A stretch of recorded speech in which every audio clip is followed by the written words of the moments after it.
ਸਤਿ ਸ਼੍ਰੀ ਅਕਾਲ। ਲੋਕਰਾਣ ਚੈਨਲ ਪੰਜਾਬੀ ਦੇ ਪ੍ਰੋਗਰਾਮ ਸਿੱਧੇ ਸਵਾਲ ਦੇ ਸਾਰੇ ਦਰਸ਼ਕਾਂ ਨੂੰ ਜੀ ਆਇਆਂ। ਮੈਂ ਗੁਰਜਿੰਦਰ ਸਿੰਘ ਭੰਗੂ ਤੇ ਮੇਰੇ ਨਾਲ ਉੱਘੇ ਵਿਦਵਾਨ ਡਾਕਟਰ ਪਿਆਰੇ ਲਾਲ ਗਰਗ। ਗਰਗ ਸਾਹਿਬ ਵੈਲਕਮ।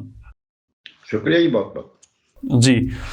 ਗਰਗ ਸਾਹਿਬ, ਕਿਹਾ ਜਾਂਦਾ ਹੈ ਕਿ ਅਦਾਲਤਾਂ ਦੇ ਵਿੱਚ ਬੰਦੇ ਖੜੇ ਬਿਰਖ ਹੋ ਜਾਂਦੇ ਨੇ ਪਰ ਇਨਸਾਫ ਨਹੀਂ ਮਿਲਦਾ ਹੈਗਾ। ਸਦੀ ਦਾ ਸਭ ਤੋਂ ਵੱਡਾ ਅੰਦੋਲਨ ਹੋ ਕੇ ਹਟਿਆ। ਕਈ ਇਹੋ ਜਿਹੇ ਤਰਾਸਦੀ ਦੇ ਪਹਿਲੂ ਜੁੜ ਗਏ ਇਸ ਅੰਦੋਲਨ ਦੇ ਵਿੱਚ। ਲਖੀਮਪੁਰ ਘਟਨਾ ਵਾਪਰੀ, ਬੀਜੇਪੀ ਦੇ ਨਾਲ ਸੰਬੰਧਿਤ ਲੀਡਰ ਸੀ, ਰਾਜਨੇਤਾ ਸੀ, ਮੰਤਰੀ ਸੀ, ਪੁੱਤਰ ਉਹਦਾ ਗ੍ਰਿਫਤਾਰ ਹੋਇਆ, ਫੋਟੋਸ ਵੀਡੀਓਜ਼ ਵਾਇਰਲ ਹੋ ਗਈਆਂ। ਹੁਣ ਜ਼ਮਾਨਤ ਤੇ ਉਹ ਰਿਹਾ ਹੋ ਗਏ। ਚਲੋ ਕਾਨੂੰਨੀ ਪ੍ਰਕਿਰਿਆ ਅਸੀਂ ਉਸ 'ਤੇ ਟਿੱਪਣੀ ਨਹੀਂ ਕਰਦੇ। ਜੋ ਉਹਨਾਂ ਦੇ ਵਕੀਲ ਨੇ ਗੱਲਬਾਤ ਰੱਖੀ ਕਿ ਕੋਈ ਸਬੂਤ ਨਹੀਂ ਪੇਸ਼ ਹੋ ਪਾਇਆ ਉੱਥੇ, ਜਿਸ ਦੇ ਨਾਲ ਇਹ ਗੱਲ ਜੱਗ ਜ਼ਾਹਿਰ ਹੁੰਦੀ ਕਿ ਜੋ ਉਹ ਹੈ ਸੀ ਮੁਜਰਮ ਸੀ ਜੋ ਬੀਜੇਪੀ ਦਾ, ਅਤੇ ਕਿ ਉਹਦੇ ਨਾਲ ਸੰਬੰਧਿਤ ਕੋਈ ਸਬੂਤ ਨਹੀਂ ਉੱਥੇ ਤੱਕ ਪਹੁੰਚ ਸਕਿਆ, ਇਸ ਕਰਕੇ ਜ਼ਮਾਨਤ ਮਿਲ ਗਈ। ਆਖਰ ਹੁੰਦਾ ਇਹ ਕਿਉਂ ਹੈ? ਪੰਜਾਬ ਵੀ ਬੜੀ ਤਰਾਸਦੀ ਦੇ ਵਿੱਚੋਂ ਲੰਘਿਆ। ਜੋ ਵੱਡੇ ਲੋਕ ਹੁੰਦੇ ਨੇ, ਦਿੱਗਜ ਨੇਤਾ ਹੁੰਦੇ ਨੇ, ਇਹ ਨਾਮ ਵੀ ਜੱਗ ਜ਼ਾਹਿਰ ਹੋ ਜਾਂਦੇ ਨੇ, ਇਹਨਾਂ ਦੇ ਘਟਨਾਵਾਂ ਨਾਲ ਪਹਿਲੂ ਵੀ ਜੁੜ ਜਾਂਦੇ ਨੇ, ਘਟਨਾਵਾਂ ਨਾਲ ਨਾਮ ਵੀ ਜੁੜ ਜਾਂਦੇ ਨੇ। ਪਰ ਜਦੋਂ ਸਜ਼ਾਵਾਂ ਦਾ ਸਮਾਂ ਆਉਂਦਾ, ਜਦੋਂ ਆਮ ਬੰਦਿਆਂ ਨੂੰ ਇਨਸਾਫ ਮਿਲਣ ਦੀ ਗੱਲ ਆਉਂਦੀ ਹੈ, ਉਦੋਂ ਸਬੂਤਾਂ ਦੀ ਘਾਟ ਮਾਰ ਜਾਂਦੀ ਹੈ। ਇਹ ਜੋ ਸਾਡੇ ਕੰਟਰੀ ਦਾ ਇਹ ਇੱਕ ਦੁਖਾਂਤ ਬਣ ਗਿਆ ਕਿ ਵੱਡੇ ਬੰਦੇ ਨੂੰ ਕੋਈ ਹੱਥ ਨਹੀਂ ਪਾ ਸਕਦਾ। ਵੱਡਾ ਬੰਦਾ ਭਾਵੇਂ ਲੱਖ ਜੁਰਮ ਕਰ ਲੇ, ਲੱਖ ਉਹ ਕੋਸ਼ਿਸ਼ਾਂ ਕਰ ਲੇ, ਕੁਛ ਵੀ ਕਰ ਲੇ, ਕੁੱਲ ਮਿਲਾ ਕੇ ਕਹਿ ਸਕਦੇ ਹਾਂ ਕਿ ਆਪਾਂ ਉੱਥੇ ਤੱਕ ਪਹੁੰਚ ਨਹੀਂ ਡਾਕਟਰ ਸਾਹਿਬ ਹੁੰਦਾ। ਦੇਖੋ, ਇੱਕ ਆਮ ਇੱਕ ਅਖਾਣ ਹੈ, ਸਈਆਂ ਪੈ ਕਤਵਾਲ ਤਾਂ ਡਰ ਕਾਹੇ ਕਾ।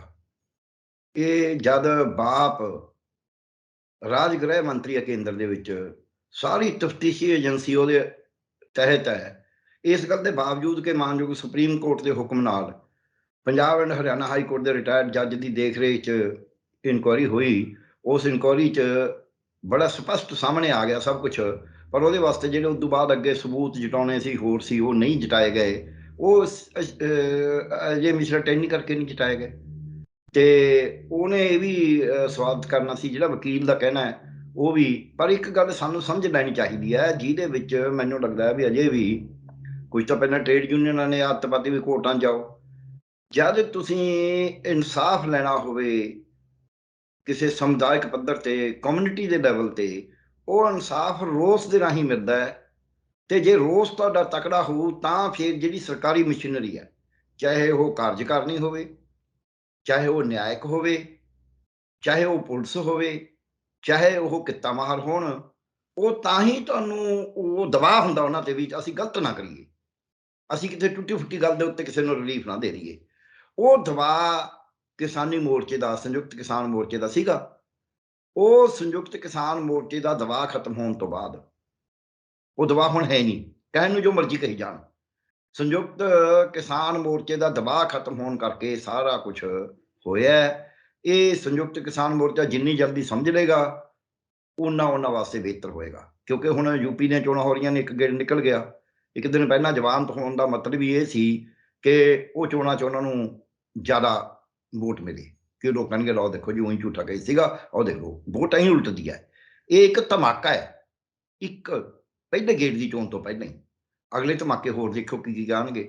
ਸੋ ਜਿਹੜਾ ਸਭ ਤੋਂ ਵੱਡਾ ਇੱਕ ਦੁਖਾਂਤ ਹੋਇਆ ਹੈ, ਤੁਸੀਂ ਉਹਨੂੰ ਐਡਾ ਵੱਡਾ ਸਟਰਗਲ ਦੀ ਗੱਲ ਕਰਦੇ ਹੋ, ਐਡਾ ਵੱਡਾ ਸਟਰਗਲ ਸੀਗਾ, ਪਰ ਉਸ ਸਟਰਗਲ ਨੇ ਉਹਨੇ ਟੁੱਟ ਕੇ ਇੱਕ ਦੂਜੇ 'ਤੇ ਮਿਹਣੇ ਲਾ ਕੇ, ਇੱਕ ਦੂਜੇ ਨੂੰ ਦੋਸ਼ ਦੇ ਕੇ, ਉਦੋਂ ਮੁੜ ਕੇ ਉਸ ਤਰੀਕੇ ਦਾ ਸਟਰਗਲ ਵੱਖਰੀ ਵੱਖਰੀ ਜਥੇਬੰਦੀ ਕਰਦੀ ਰਹੀ। ਕਿਤੇ ਇਕੱਠਾ ਉਸ ਤਰ੍ਹਾਂ ਦਾ 2 ਮਹੀਨਿਆਂ 'ਚ ਕੋਈ ਇਹੋ ਜਿਹਾ ਸਬੂਤ ਨਹੀਂ ਦਿੱਤਾ ਸੀ ਕਿ ਭੁਲੇਖਾ ਨਾ ਰੱਖਿਓ ਅਸੀਂ ਫੇਰ ਖੜ੍ਹੇ ਹਾਂ।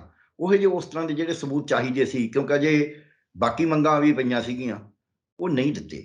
ਉਹ ਮੈਨੂੰ ਲੱਗਦਾ ਹੈ ਵੀ ਕਿਸੇ ਕਾਰਜਕਾਰਨੀ ਦੀ ਪ੍ਰਕਿਰਿਆ 'ਚ ਪੈ ਗਏ, ਕਿਤੇ ਨਿਆਇਕ ਪ੍ਰਕਿਰਿਆ 'ਚ ਪੈ ਗਏ। ਉਸ ਨੇ ਉਹ ਸਾਰੀ ਜਿਹੜੀ ਪ੍ਰਾਪਤੀ ਸੀ ਉਹਦੇ ਉੱਤੇ ਹੌਲੀ ਹੌਲੀ ਪਾਣੀ ਫੇਰਨਾ ਸ਼ੁਰੂ ਕਰਤਾ। ਉਹ ਕਹਿੰਦੇ ਇੱਕ ਨੂੰ ਕੀ ਰੋਨੀਏ ਆਵਾ ਗਿਆ ਯੂਥ। ਇੱਥੇ ਕੀ ਹਾਲ ਹੋ ਗਿਆ ਹੈ ਕਿ ਹੁਣ ਪਹਿਲਾਂ ਤਾਂ ਇੱਧਰ ਤੱਕ ਮਿਲੀ ਹੈ ਜ਼ਮਾਨਤ, ਦੂਜੇ ਪਾਸੇ ਜਿਹੜਾ ਬਜਟ ਪੇਸ਼ ਹੋਇਆ ਕੇਂਦਰ ਦਾ, ਉਹਦੇ 'ਚ ਵੀ ਜੋ ਖੇਤੀ ਕਾਨੂੰਨਾਂ ਰਾਹੀਂ ਕਰਨਾ ਚਾਹੁੰਦੇ ਸੀ ਉਹਦੀ ਝਲਕ ਮਿਲਦੀ ਹੈ ਸਿੱਧੀ ਹੋਈ। ਅਤੇ ਇਹਦਾ ਮਤਲਬ ਸਰਕਾਰ ਤਾਂ ਆਪਦੇ ਕੰਮ ਦੇ ਉੱਤੇ ਤਾਂ ਵਜਿੱਦਾ ਹੈ, ਇੱਧਰੋਂ ਕੰਨ ਨਹੀਂ ਫੜਿਆ ਤਾਂ ਉੱਧਰੋਂ ਫੜ ਲਿਆ। ਸੋ ਉਹ ਜਿਹੜਾ ਸਾਰਾ ਕੁਝ ਕਿਸਾਨੀ ਨੇ ਜਿਹੜਾ ਬਚਣਾ ਹੈ, ਜਿਹੜਾ ਕਿਸੇ ਨੂੰ ਰਾਹਤ ਮਿਲਣੀ ਹੈ ਖਪਤਕਾਰ ਨੂੰ, ਜਿਹੜਾ ਕਿਸੇ ਮਜ਼ਦੂਰ ਨੂੰ ਕੁਝ ਬਚਣਾ ਹੈ, ਜੇ ਆੜਤੀਏ ਨੇ ਬਚਣਾ ਹੈ, ਜੇ ਵਪਾਰੀ ਨੇ ਬਚਣਾ ਹੈ, ਤਾਂ ਸਟਰਗਲ ਤੋਂ ਬਗੈਰ ਨਹੀਂ ਬਚਿਆ ਜਾ ਸਕਦਾ, ਰੋਸ ਲਹਿਰ ਤੋਂ ਬਗੈਰ ਨਹੀਂ ਬਚਿਆ ਜਾ ਸਕਦਾ। ਅੱਜ ਤੱਕ ਦੁਨੀਆ ਦੇ ਵਿੱਚ ਬਗੈਰ ਰੋਸ ਲਹਿਰ ਦੇ ਵਿਅਕਤੀਗਤ ਲਾਭ ਤਾਂ ਮਿਲੇ ਨੇ, ਕਮਿਊਨਿਟੀ ਨੂੰ ਕਦੇ ਲਾਭ ਨਹੀਂ ਮਿਲਿਆ। ਉਹ ਰੋਸ ਲਹਿਰ ਜ਼ਰੂਰੀ ਨਹੀਂ ਵੀ ਬਹੁਤ ਵੱਡਾ ਕੋਈ ਹੋਏ, ਉਹ ਜੇ ਕੋਈ ਇਕੱਠ ਵੀ ਕਰ ਲੈਂਦੇ ਨੇ, ਇੱਕ ਵਾਰੀ ਇਕੱਠ ਕਰਕੇ ਮੰਗ ਕਰਦੇ ਨੇ, ਉਹ ਵੀ ਰੋਸ ਹੁੰਦਾ ਹੈ, ਉਹਦਾ ਵੀ ਅਸਰ ਪੈਂਦਾ ਹੈ। ਜਲੂਸ ਕੱਢਦੇ ਨੇ, ਉਹਦਾ ਵੀ ਅਸਰ ਪੈਂਦਾ ਹੈ। ਧਰਨੇ ਮਾਰਦੇ ਨੇ, ਉਹਦਾ ਵੀ ਅਸਰ ਪੈਂਦਾ ਹੈ। ਪਰ ਲੋੜ ਹੁੰਦੀ ਹੈ ਰੋਸ ਲਹਿਰ ਦੀ। ਉਹ ਰੋਸ ਲਹਿਰ ਜਿੱਦਾਂ 13 ਤਰੀਕ ਨੂੰ ਵਾਪਸ ਆ ਗਏ ਸਾਰੇ, 11 ਨੂੰ ਕਹਿਤਾ ਵੀ ਆਉਣੇ ਸ਼ੁਰੂ ਹੋ ਗਏ ਤੇ ਫਤਿਹ ਦਿਵਸ ਵੀ ਮਨਾ ਲਿਆ, ਉਦੋਂ ਮੁੜ ਕੇ ਉਹ ਲਹਿਰ ਜਿਹੜੀ ਸੀ ਉਹ ਖਿੰਡ ਪੁੰਡ ਗਈ ਕਿਸੇ ਤਰ੍ਹਾਂ। ਕਹਿਣ ਨੂੰ ਸੰਯੁਕਤ ਕਿਸਾਨ ਮੋਰਚਾ ਵੀ ਕਹੇਗਾ ਵੀ ਨਹੀਂ ਨਹੀਂ ਅਸੀਂ ਇਕੱਠੇ ਹਾਂ, ਇੱਕ ਦੂਜਿਆਂ ਦੇ ਪ੍ਰਤੀ ਬਿਆਨ ਦੇਣੇ ਸ਼ੁਰੂ ਕਰਤੇ। ਜਿਹੜੇ ਬਿਆਨ ਸੀ ਨਾ ਤਾਂ ਸੰਯੁਕਤ ਕਿਸਾਨ ਮੋਰਚੇ ਨੇ ਉਹਦੇ 'ਚ ਸਹਿਜ ਵਰਤੀ, ਜਿਹੜੇ ਚੋਣਾਂ ਲੜਨ ਲੱਗ ਗਏ ਉਹਨਾਂ ਨੇ ਕਈਆਂ ਨੇ ਤਾਂ ਮਿਹਣੇ ਦੇਣੇ ਸ਼ੁਰੂ ਕਰਤੇ। ਜਿਹੜੇ ਨਹੀਂ ਵੀ ਚੋਣਾਂ ਲੜੇ ਉਹਨਾਂ ਨੇ ਆਪਸ ਵਿੱਚ ਮਿਹਣੇ ਦੇਣੇ ਸ਼ੁਰੂ ਕਰਤੇ। ਜਿਹੜੇ ਚੋਣਾਂ ਲੜਨ ਲੱਗੇ ਉਹ ਵੀ ਆਪਸ ਵਿੱਚ ਮਿਹਣੋ ਮਿਹਣੀ ਹੋ ਗਏ ਤੇ ਉਹਨਾਂ 'ਚੋਂ ਕਈਆਂ ਦੀਆਂ ਜਥੇਬੰਦੀਆਂ ਹੀ ਟੁੱਟ ਗਈਆਂ, ਕਈਆਂ ਦੀਆਂ ਜਥੇਬੰਦੀਆਂ ਦੇ ਡਬਲ ਸਟੈਂਡ ਹੋ ਗਏ। ਉਹਦੇ ਨਾਲ ਸਰਕਾਰ ਨੂੰ ਸਭ ਕੁਝ ਦਿਖਦਾ ਹੁੰਦਾ ਹੈ। ਜਦ ਤੁਹਾਡੇ ਸਾਹਮਣੇ ਐਡਾ ਵੱਡਾ ਦੁਸ਼ਮਣ ਖੜਾ ਹੈ, ਤੁਸੀਂ ਇੱਕ ਐਡੀ ਜਿਹੀ ਛੋਟੀ ਜਿਹੀ ਗੱਲ ਦੇ ਵਿੱਚ ਪੈ ਗਏ ਜਾ ਕੇ, ਤੇ ਫਿਰ ਠੀਕ ਹੈ, ਫਿਰ ਇਹੀ ਨਤੀਜਾ ਨਿਕਲਣਾ ਸੀ। ਇਹ ਕੋਈ ਅਨਐਕਸਪੈਕਟਡ ਨਹੀਂ ਮੇਰੇ ਵਾਸਤੇ। ਮੈਨੂੰ ਇਹ ਸਪਸ਼ਟ ਸੀ ਪਹਿਲੇ ਦਿਨ ਤੋਂ ਹੀ ਵੀ ਹੁਣ ਤੁਹਾਡੀ ਮੰਜੀ ਠੋਕਣਗੇ। ਤੁਸੀਂ ਐਡੇ ਵੱਡੇ ਹੁਕਮਰਾਨ ਨੂੰ ਹਰਾ ਕੇ ਆਏ ਹੋ ਯਾਰ, ਉਹ ਚੁੱਪ ਕਰਕੇ ਬੈਠੂਗੇ ਤੁਹਾਡੇ ਖਿਆਲ 'ਚ? ਪੂਰੀ ਦੁਨੀਆ ਦੇ ਵਿੱਚ ਉਹਦੀ ਮਿੱਟੀ ਕਰਤੀ ਤੁਸੀਂ, ਉਹਦੀ ਪਾਰਟੀ 'ਚ ਉਹਦੀ ਮਿੱਟੀ ਹੋ ਗਈ, ਉਹ ਚੁੱਪ ਕਰਕੇ ਬੈਠਣਗੇ। ਤੁਸੀਂ ਉਹਨਾਂ ਦੇ ਚੰਗਲ 'ਚ ਫਸ ਗਏ, ਫਿਰ ਠੀਕ ਹੈ ਫਸੋ, ਫਿਰ ਕਰੋ ਜੋ ਕੁਝ ਕਰਨਾ ਹੈ। ਕੱਲੀਆਂ ਬਿਆਨਬਾਜ਼ੀਆਂ ਨਾਲ ਤਾਂ ਕੁਝ ਨਹੀਂ ਹੁੰਦਾ ਵੀ ਨਹੀਂ ਜੀ ਹਮ ਐਸੇ ਕरेंगे, ਹਮ ਵੋਟ ਕੀ ਚੋਟ ਕरेंगे। ਕਿਹੜੀ ਵੋਟ ਦੀ ਚੋਟ ਕਰਨ ਵਾਸਤੇ ਕਰੀ ਹੈ? ਉੱਥੇ ਕਰਦੇ ਮਹਾਪੰਚਾਇਤਾਂ, ਉੱਥੇ ਕਰਦੇ ਰਹਿੰਦੀਆਂ ਯੂਪੀ 'ਚ। ਜੇ ਤੁਸੀਂ ਯੂਪੀ ਉੱਤਰਾਖੰਡ 'ਚ ਕੁਝ ਨਹੀਂ ਕਰਿਆ, ਵੀਰਾਂ ਕੱਤ ਕੇ ਨਹੀਂ ਗਏ, ਤੇ ਫਿਰ ਸਿੱਧਾ ਹੀ ਆ ਤੁਸੀਂ ਮਤਲਬ ਉਹ ਦੋਸ਼ ਤੁਸੀਂ ਇੱਕ ਦੂਜੇ ਨੂੰ ਦੇਈ ਜਾਓਗੇ ਵੀ ਨਹੀਂ ਜੀ ਉਹ ਸਾਡੇ ਕੋਈ ਚੋਣਾਂ ਲੜਨ ਲੱਗ ਗਏ, ਹੁਣ ਅਸੀਂ ਕਿਹੜੇ ਮੂੰਹ ਨਾਲ ਜਾਂਦੇ? ਕਿਉਂ ਮੂੰਹ ਕਿਉਂ? ਉਹ ਕਹੋ ਜੀ ਜਿਹੜੇ ਚੋਣਾਂ ਲੜਦੇ ਨੇ ਉਹਨਾਂ ਸਾਡੇ ਨਾਲ ਕੋਈ ਤਲਕ ਨਹੀਂ। ਤੁਸੀਂ ਉਹ ਜਿਹੜੀ ਬੰਗਾਲ 'ਚ ਜਾ ਕੇ ਚੋਟ ਕਰੀ ਸੀ ਉਹ ਨਹੀਂ ਕਰੀ, ਤੁਸੀਂ ਟੁੱਟ ਗਏ। ਤੁਸੀਂ ਇੱਕ ਦੂਜੇ ਨੂੰ ਮਿਹਣੇ ਦੇ ਰਹੇ ਹੋ ਤੇ ਤੁਸੀਂ ਆਪਸ ਵਿੱਚ ਮਿਹਣੇ ਦੇ ਰਹੇ ਹੋ। ਸੰਯੁਕਤ ਕਿਸਾਨ ਮੋਰਚੇ ਦੇ ਘਟਕ ਆਪਸ ਵਿੱਚ ਮਿਹਣੇ ਦੇ ਰਹੇ ਨੇ, ਸੰਯੁਕਤ ਸਮਾਜ ਮੋਰਚੇ ਦੇ ਜਿਹੜੇ ਹੈਗੇ ਨੇ ਆਪਸ ਵਿੱਚ ਮਿਹਣੇ ਦੇ ਰਹੇ ਨੇ। ਔਰ ਸੰਯੁਕਤ ਸਮਾਜ ਮੋਰਚਾ ਤਾਂ ਇਹੋ ਜਿਹੀਆਂ ਜਥੇਬੰਦੀਆਂ ਨਾਲ ਵੀ ਮੈਂ ਕਹਾਂਗਾ ਸਮਝੌਤੇ ਕਰਨ ਲੱਗ ਗਿਆ, ਜਿਹੜੀਆਂ ਕਹਿੰਦੀਆਂ ਸੀ ਇਹ ਤਾਂ ਕਾਨੂੰਨ ਠੀਕ ਨੇ ਬਿਲਕੁਲ ਹੀ, ਇਹ ਤਾਂ ਲਾਗੂ ਹੀ ਹੋਣਗੇ, ਇਹ ਤਾਂ ਵਾਪਸ ਲੈਣ ਦਾ ਕੋਈ ਮਤਲਬ ਹੀ ਨਹੀਂ। ਜਦ ਤੁਸੀਂ ਇੱਕ ਛੋਟੇ ਤੋਂ ਛੋਟੇ ਲਾਲਚ ਵਾਸਤੇ, ਕੱਚਾ ਲਾਲਚ ਜਿਹੜਾ ਹੁੰਦਾ ਹੈ ਉਹ ਹਮੇਸ਼ਾ ਹੀ ਇਦਾਂ ਕਹਿੰਦਾ ਹੈ, ਕੱਚਾ ਲਾਲਚ ਇਹੀ ਕੁਝ ਕਰਾਉਂਦਾ ਹੈ। ਸੋ ਜਦ ਕੱਚੇ ਲਾਲਚ 'ਚ ਤੁਸੀਂ ਪੈ ਗਏ ਤੇ ਤੁਸੀਂ ਆਪਸ ਵਿੱਚ ਵੰਡੇ ਗਏ। ਕੌਰਵਾਂ ਤੇ ਪਾਂਡਵਾਂ ਦੀ ਜਿਹੜੀ ਜੰਗ ਹੋਈ ਸੀ ਉਹ ਆਪਸ ਵਿੱਚ ਵੰਡੇ ਜਾਣ ਦੇ ਕਰਕੇ ਹੋਈ ਸੀ। ਕਿਸੇ ਕਵੀ ਨੇ ਕਿਹਾ ਰਲ ਮਿਲ ਕੇ ਬੈਠੋ ਵੀਰੋ, ਰਲ ਮਿਲ ਕੇ ਬੈਠੋ ਭਾਈਓ, ਫੁੱਟ ਕੇ ਹੈ ਮਰ ਜਾਈਦਾ, ਫੁੱਟ ਨੇ ਹੈ ਸੀ ਨਾਸ ਕੀਤਾ ਕੌਰਵਾਂ ਤੇ ਪਾਂਡਵਾਂ ਦੇ ਰਾਜ ਦਾ। ਇਹ ਫੁੱਟ ਨੇ ਨਾਸ ਕੀਤਾ ਇਹਨਾਂ ਦਾ, ਇਹ ਫੁੱਟ ਇਹਨਾਂ ਨੇ ਪਾ ਲਈ, ਇਹ ਹੰਕਾਰੀ ਹੋ ਗਏ। ਜਿੱਤਣ ਤੋਂ ਬਾਅਦ ਇਹਨਾਂ 'ਚ ਹੰਕਾਰ ਆ ਗਿਆ, ਉਹ ਹੰਕਾਰ ਇਹਨਾਂ ਨੇ ਛੱਡਿਆ ਨਹੀਂ। ਡਾਕਟਰ ਨਾ ਸਾਹਿਬ ਚੋਣਾਂ ਲੜਨ ਵਾਲਿਆਂ ਨੇ ਛੱਡਿਆ, ਨਾ ਚੋਣਾਂ ਨਾ ਲੜਨ ਵਾਲਿਆਂ ਨੇ ਛੱਡਿਆ। ਅਜੇ ਨਾ ਲੜਨ ਵਾਲਿਆਂ ਨੇ ਥੋੜਾ ਬਹੁਤਾ ਛੱਡਿਆ, ਪਰ ਉਹਨਾਂ 'ਚ ਵੀ ਕੁਝ ਐਸੇ ਆ ਗਏ ਜਿਹੜੇ ਗਾਹਾਂ ਜਿਹੜੇ ਫੈਸਲੇ ਹੀ ਹੋਏ ਉਦੋਂ ਮੁੜ ਕੇ ਉਹਨਾਂ ਦੇ ਉੱਤੇ ਬਾਹਰ ਆ ਕੇ ਕ੍ਰਿਟੀਸਾਈਜ਼ ਕਰਨ ਲੱਗੇ ਵੀ ਮੈਂ ਤਾਂ ਪਹਿਲਾਂ ਹੀ ਐਂ ਕਿਹਾ ਸੀ, ਮੈਂ ਤਾਂ ਐਂ ਕਿਹਾ ਸੀ। ਹੁਣ ਜਦ ਤੁਸੀਂ ਅੱਡੋ ਫਾਟੀ ਹੋ ਗਏ, ਤੁਸੀਂ ਆਪਦੇ ਸਮਝੌਤਿਆਂ ਨੂੰ ਜਿਹੜੇ ਟੁੱਟ ਕੇ ਰਹਿ ਗਏ ਉਹ ਵੀ ਗਾਹਾਂ ਆਪਸ ਵਿੱਚ ਲੜਨ ਲੱਗ ਗਏ, ਫਿਰ ਤੁਸੀਂ ਕਿੱਥੋਂ ਉਮੀਦ ਕਰਦੇ ਹੋ ਵੀ ਸਰਕਾਰ ਤੁਹਾਡੇ ਤੋਂ ਡਰੇਗੀ? ਫਿਰ ਤੁਸੀਂ ਕਿੱਥੋਂ ਉਮੀਦ ਕਰਦੇ ਹੋ ਵੀ ਉਹਨਾਂ ਦੇ ਵਕੀਲ ਦੀ ਗੱਲ ਨਹੀਂ, ਜਿਹੜੀ ਗੱਲ ਉਹੀ ਪੁੱਠੀ ਸਿੱਧੀ ਛੋਟੀ ਮੋਟੀ ਗੱਲ ਹੋਊਗੀ ਉਹਨੂੰ ਵਜਨ ਨਹੀਂ ਦੇਗੀ ਸਰਕਾਰ, ਉਹ ਕੋਰਟ? ਫਿਰ ਤੁਸੀਂ ਕਿੱਥੋਂ ਆਸ ਕਰਦੇ ਹੋ ਵੀ ਤੁਹਾਡੇ ਕਿਸਾਨਾਂ ਤੇ ਕੇਸ ਨਹੀਂ ਬਣਨਗੇ? ਫਿਰ ਤੁਸੀਂ ਕਿੱਥੋਂ ਆਸ ਕਰਦੇ ਹੋ ਜਿਹੜੇ ਬਣੇ ਹੋਏ ਕੇਸ ਨੇ ਸਾਰੇ ਵਾਪਸ ਹੋ ਜਾਣਗੇ? ਤੁਸੀਂ ਕਿੱਥੋਂ ਉਮੀਦ ਕਰਦੇ ਹੋ ਵੀ ਤੁਹਾਨੂੰ ਕੋਈ ਰਾਹਤ ਮਿਲ ਜੇਗੀ? ਸੋ ਇਸ ਕਰਕੇ ਤੁਸੀਂ ਜਿਹੜਾ ਕੁਝ ਆਪਦੇ ਆਪ ਨੂੰ ਅੱਡੋ ਫਾਟੀ ਹੋ ਕੇ ਕਰ ਲਿਆ, ਇੱਕ ਦੂਜੇ ਦੇ ਮਿਹਣੇ ਮਣੀ ਹੋ ਕੇ ਕਰ ਲਿਆ, ਹੁਣ ਜੋ ਮਰਜ਼ੀ ਕਹੀ ਜਾਣ, ਇਹ ਉਸ ਲੈਵਲ ਤੇ ਆਉਣ ਵਾਸਤੇ ਵੀ ਤਾਂ ਟਾਈਮ, ਆਪਾਂ ਇੱਕ ਅੱਗ ਬਾਲੀ ਹੋਈ ਆ, ਪਾਣੀ ਉਬਲਣ ਲੱਗ ਗਿਆ, ਉਬਲਦੇ ਪਾਣੀ ਨੂੰ ਅੱਗ ਬੁਝਾ ਦਿਓ ਤੇ ਥੱਲੇ ਲਾ ਕੇ ਰੱਖ ਦਿਓ। ਦੁਬਾਰਾ ਰੱਖਣ ਤੇ ਐ ਨਹੀਂ ਵੀ ਉਹਦੇ ਰੱਖਣ ਸਾਰੀ ਉਹ ਗਰਮ ਹੋ ਜੂ, ਫਿਰ ਟਾਈਮ ਲੱਗਦਾ ਹੈ। ਦੁੱਧ ਦਾ ਉਬਾਲ ਆਉਂਦਾ ਹੈ, ਤੁਸੀਂ ਮਾੜੀ ਜਿਹੀ ਬੱਤੀ ਨੀਵੀਂ ਕਰ ਦਿੰਦੇ ਹੋ, ਉਹ ਥੱਲੇ ਬਹਿ ਜਾਂਦਾ, ਉਦੋਂ ਬਾਅਦ ਦੁਬਾਰਾ ਉੱਚੀ ਕਰਦਾ ਐ ਨਹੀਂ ਵੀ ਉਹ 1 ਸਕਿੰਟ 'ਚ ਉੱਚਾ ਹੋ ਜਾਂਦਾ ਹੈ, ਉਹਨੂੰ ਅੱਧਾ ਮਿੰਟ ਕੁਛ ਲੱਗਦਾ ਟਾਈਮ। ਸੋ ਇਹਨਾਂ ਨੂੰ ਜੇ ਅਜੇ ਵੀ ਸੰਭਲਣਗੇ ਤਾਂ ਟਾਈਮ ਲੱਗੇਗਾ, ਨਹੀਂ ਇਸ ਤੋਂ ਬੁਰੀ ਹਾਲਤ ਹੋਣ ਵਾਲੀ ਹੈ। ਮੈਂ ਅੱਜ ਕਹਿਣਾ ਇਸ ਤੋਂ ਜ਼ਿਆਦਾ ਬੁਰੀ ਹਾਲਤ ਹੋਊ, ਕਿਉਂਕਿ ਜਿਹਨੂੰ ਇਹ ਹਰਾ ਕੇ ਆਏ ਨੇ ਉਹ ਚੈਨ ਨਹੀਂ ਬੈਠਿਆ। ਉਹ ਪੂਰੇ ਜ਼ੋਰ ਨਾਲ ਆਪਣੀ ਗੱਲ ਦੇ ਉੱਤੇ ਕਹਿ ਰਿਹਾ ਹੈ, ਡਟ ਕੇ ਕਹਿ ਰਿਹਾ ਉਹ, ਕਿ ਕਈ ਜਗ੍ਹਾ ਤੇ ਇਹ ਵੀ ਆ ਰਿਹਾ ਹੈ ਵੀ ਉਸੇ ਦੀ ਚਾਲ ਸੀ ਜੋ ਕੁਝ ਪੰਜਾਬ 'ਚ ਹੋ ਰਿਹਾ। ਉਹ ਕਿਹਦੇ ਰਾਹੀਂ ਕਰੀ, ਕਿਹਨੇ ਕਰਵਾਈ, ਕਿਵੇਂ ਕਰਵਾਈ, ਉਹ ਸਭ ਦੇ ਸਾਹਮਣੇ ਆ ਜਾਊਗਾ। ਸੋ ਇਸ ਕਰਕੇ ਇੰਨਾ ਭੁਲੇਖਾ ਨਾ ਰੱਖੀਏ। ਮੈਨੂੰ ਤਾਂ ਇਹ ਉਮੀਦ ਵੀ ਸੀ ਵੀ ਇਹੀ ਕੁਝ ਹੋਊਗਾ। ਉਹਨਾਂ ਨੇ ਜ਼ਮਾਨਤ ਵੇਲੇ ਕਹਿਤਾ, ਜੱਜ ਸਾਹਿਬ ਨੇ ਉਹਦੇ 'ਚ ਲਿਖ ਵੀ ਦਿੱਤਾ ਕਿ ਜ਼ਮਾਨਤ ਦੇਣਾ ਵੈਸੇ ਹਾਲਾਂਕਿ ਉਹਦੇ ਤੋਂ ਕੋਈ ਬਹੁਤੀ ਵੱਡੀ ਗੱਲ ਨਹੀਂ ਹੁੰਦੀ, ਦੇ ਦਿੰਦੇ ਨੇ ਜ਼ਮਾਨਤ, ਪਰ ਜਦ ਪ੍ਰੈਸ਼ਰ ਨਾ ਹੋਵੇ ਫਿਰ ਜ਼ਮਾਨਤ ਛੇਤੀ ਮਿਲ ਜਾਂਦੀ ਹੈ ਇਹ ਜਿਹੇ ਕੇਸ 'ਚ, ਕਿਉਂਕਿ ਉਹਦਾ ਬਾਪ ਰਾਜ ਗ੍ਰਹਿ ਮੰਤਰੀ ਹੈ। ਉਹ ਚੋਣੀ ਅਗਲੇ ਸਬੂਤ ਇਹਨਾਂ ਪੁਲਿਸ ਨਹੀਂ ਦੇਣਾ ਨਾ, ਸਬੂਤਾਂ ਇਨਵੈਸਟੀਗੇਸ਼ਨ ਏਜੰਸੀ ਨੇ ਦੇਣਾ ਵੀ ਆ ਵੀ ਹੋਵੇ ਫਾਈਲ 'ਚ ਉੱਥੇ ਪੇਸ਼ ਨਹੀਂ ਕਰਨਗੇ। ਜੇ ਕੋਈ ਪੁੱਛੂਗਾ ਉਹ ਜੀ ਰਹਿ ਗਿਆ ਸੀ ਕਾਗਜ਼, ਉਹਨੂੰ ਕਿਸੇ ਨੇ ਕੁਝ ਕਹਿਣਾ ਹੀ ਨਹੀਂ, ਕਿਉਂਕਿ ਉੱਤੇ ਉਹਦਾ ਰਾਖਾ ਤਾਂ ਬੈਠਾ ਨਾ, ਰਾਜ ਗ੍ਰਹਿ ਮੰਤਰੀ ਕੇਂਦਰ ਦਾ ਉਹਦਾ ਰਾਖਾ ਹੈ। ਇਸ ਕਰਕੇ ਉਹਨੂੰ ਕਿਸੇ ਨੇ ਕੀ ਕਹਿਣਾ, ਜਿਹਨੇ ਫਾਈਲ ਵੀ ਭਰਦੇ ਪਰਨੇ ਉਹ ਤਾਂ ਭਾਵੇਂ ਕਾਗਜ਼ ਵੀ ਲੁਕੋ ਦੇ, ਨਾ ਦੇਵੇ ਅਦਾਲਤ 'ਚ, ਪਿੱਛੋਂ ਕਹਿ ਦੇਗਾ ਹਾਂ ਜੀ ਰਹਿ ਗਿਆ ਹੋਊਗਾ ਜੀ, ਉੱਧਰ ਹੋ ਗਿਆ ਸੀ ਫਲਾਣਾ। ਮੈਂ ਰੋਜ਼ ਹੀ ਸਰਕਾਰਾਂ 'ਚ ਦੇਖਦਾ, ਸਰਕਾਰਾਂ 'ਚ ਦੋ ਹੀ ਤਰੀਕੇ ਹੁੰਦੇ ਨੇ, ਜਾਂ ਪ੍ਰੈਸ਼ਰ ਜਾਂ ਪੈਸਾ। ਰਿਸ਼ਵਤ ਲੈ ਕੇ ਝੂਠੇ ਹੋ ਜਾਂਦੇ ਨੇ। ਇੱਥੇ ਪੰਜਾਬ ਸਰਕਾਰ ਨੇ ਪਿੱਛੇ ਜੇ ਪਤਾ ਨਹੀਂ ਕਿੰਨੇ 70 ਵਾਰ ਕਿੰਨੇ ਕਰੋੜਾਂ ਦਾ ਨੁਕਸਾਨ ਕਰਤਾ ਡੀਪੀ ਕਾਲਜਸ ਨੇ, ਝੂਠੀਆਂ ਮਤਲਬ ਮਨਜ਼ੂਰੀਆਂ ਦੇ ਕੇ, ਜਿਹਦਾ ਮਤਲਬ ਵੀ ਕੋਈ ਨਹੀਂ ਸੀ, ਕਰਤਾ ਉਹਨੇ। ਸਾਰੇ ਚੁੱਪ ਨੇ, ਸਰਕਾਰ ਚੁੱਪ ਹੈ। ਸੋ ਇਸ ਕਰਕੇ ਭੁਲੇਖਾ ਨਾ ਆਪਾਂ ਰੱਖੀਏ ਵੀ ਇੱਥੇ ਕੋਈ ਇਨਸਾਫ ਅਨਸੂਫ ਹੁੰਦਾ ਹੈ। ਇੱਥੇ ਵਿਅਕਤੀਗਤ ਇਨਸਾਫ ਵਾਸਤੇ ਤਾਂ ਲੋਕ ਜ਼ਰੂਰ ਜਾਂਦੇ ਨੇ ਕੋਰਟਾਂ 'ਚ। ਜੇ ਕੋਈ ਸੋਚੇ ਵੀ ਸਮੂਹਕ ਇਨਸਾਫ ਕੋਰਟਾਂ 'ਚ, ਇਹ ਸਹਿਮਕਰੀ ਸੀ ਕੋਰਟ 'ਚ ਗਏ ਨਹੀਂ ਸੀਗੇ ਇਹ ਬਿੱਲਾਂ ਦੇ ਬਾਰੇ, ਬਥੇਰਾ ਇਹਨਾਂ ਨੂੰ ਤੁੱਖਣੇ ਦਿੱਤੇ ਸੀ ਕਿਸਾਨਾਂ ਨੂੰ, ਪਰ ਹੁਣ ਇਹ ਟਰੈਪ 'ਚ ਫਸ ਗਏ। ਹੁਣ ਇਸ ਟਰੈਪ 'ਚ ਫਸ ਗਏ, ਕਿਉਂਕਿ ਜੇ ਇਹਨਾਂ ਦਾ ਏਕਾ ਹੁੰਦਾ ਫਿਰ ਨਹੀਂ ਸੀ ਜ਼ਮਾਨਤ ਹੋਣੀ। ਜੇ ਇਹਨਾਂ ਦਾ ਏਕਾ ਟੁੱਟਿਆ ਹੁੰਦਾ ਤਾਂ ਇਹਨਾਂ ਦਾ ਧਰਨਾ ਚੁਕਾਇਆ ਜਾਣਾ ਸੀ, ਕਿਉਂਕਿ ਏਕਾ ਟੁੱਟਿਆ ਨਹੀਂ, ਇਸ ਕਰਕੇ ਧਰਨਾ ਨਹੀਂ ਚੁਕਾਇਆ ਜਾ ਸਕਦਾ। ਅਦਾਲਤ 'ਚ ਤਾਂ ਮਾਨਯੋਗ ਸੁਪਰੀਮ ਕੋਰਟ 'ਚ ਪਿਆ ਸੀ ਕੇਸ, ਨੋਟਿਸ ਵੀ ਜਾਰੀ ਹੋਏ ਸੀ। ਸੋ ਰੋਸ ਖਤਮ ਹੋਣ ਕਰਕੇ ਹੋਇਆ ਹੈ। ਮੈਂ ਇਹਨੂੰ ਇਹਦੇ ਵਿੱਚ ਇਹ ਨਹੀਂ ਮੰਨਦਾ ਵੀ ਉਹ ਜੀ ਆਪਾਂ ਜੀ ਐਂ ਹੋ ਗਿਆ ਜੀ। ਤੁਸੀਂ ਕਿੱਥੋਂ ਤੁਸੀਂ ਉਮੀਦ ਕਰਦੇ ਹੋ ਵੀ ਉਹ ਇਨਸਾਫ ਕਰਨਗੇ? ਇਹ ਉਮੀਦ ਕਰਨਾ ਕਿ ਕੇਂਦਰ ਸਰਕਾਰ ਇਨਸਾਫ ਕਰੇਗੀ, ਇੱਕ ਤਾਂ ਇਹ ਉਂਝੀ ਨਾਦਾਨੀ ਹੈ ਮੈਂ ਕਹਾਂਗਾ। ਦੂਜਾ, ਕਹਿੰਦੇ ਭੱਜਦਾ ਨੂੰ ਮੈਦਾਨ ਵਾਹਨ ਇੱਕੋ ਜਿਹੇ। ਜੇ ਤੁਸੀਂ ਕੇਂਦਰ ਸਰਕਾਰ ਨੂੰ ਡਟ ਕੇ ਹਰਾ ਕੇ ਆਏ ਹੋ ਤੇ ਫਿਰ ਕੇਂਦਰ ਸਰਕਾਰ ਕਿਉਂ ਚੁੱਪ ਕਰੂਗੀ ਬਈ? ਕੇਂਦਰ ਸਰਕਾਰ ਨਾਲ ਤੁਸੀਂ ਕੋਈ ਸਮਝੌਤਾ ਕਰਕੇ ਤਾਂ ਨਹੀਂ ਬਿੱਲ ਵਾਪਸ ਕਰਾਏ, ਕੇਂਦਰ ਸਰਕਾਰ ਨਾਲ ਲੜ ਕੇ ਵਾਪਸ ਕਰਾਏ ਨੇ। ਤੇ ਉਹ ਉਸ ਲੜਾਈ ਦਾ ਜਿਹੜੀ ਉਹਨੇ ਹਾਰ ਹੋਈ ਹੈ, ਉਹਦਾ ਬਦਲਾ ਕਿਸੇ ਨਾ ਕਿਸੇ ਤਰੀਕੇ ਨਾਲ ਲਏਗੀ, ਕੋਈ ਨਾ ਕੋਈ ਕਾਨੂੰਨੀ ਕੁੰਤਰਵਾਜ਼ੀਆਂ ਪਾਏਗੀ। ਉਹ ਤੁਹਾਨੂੰ ਕਿਹਨੇ ਕਹਿਤਾ ਵੀ ਨਹੀਂ ਪਾਏਗੀ?